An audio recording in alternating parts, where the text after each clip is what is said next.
Okay, just to be clear, after I cut my hand right here, this bled pretty deep, didn't it? It Yes. bled, everything's coming out of here. I wanted to also make sure, I was going to put something on it, but the organic chick told me, okay, let it bleed to wash everything out. I did that, and then what did you put on there?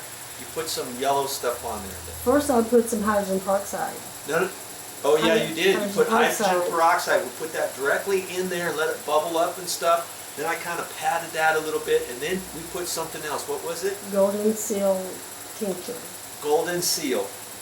And you get that from a health food store, and it's yellow stuff, and she dripped that on there, drizzled it on there, and then I kind of just let it dry a little bit, and wiped off the edges, and I put a Band-Aid on it.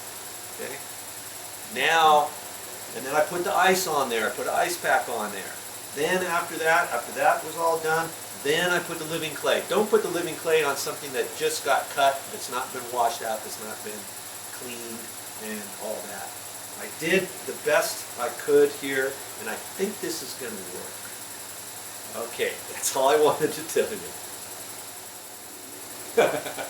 Hey, this is what Video Joe and Average Joe is doing. Okay, if you got questions about this, talk to your doctor about it. I'm doing this. I'm deciding to take matters into my own hands, and I'm not going to the doctor to get a tetanus shot right now. I'm trying all this stuff first, and that's what I'm doing. I'll give you the results later, okay? But if you got any questions about it, talk to your doctor, and don't take my word for it, okay?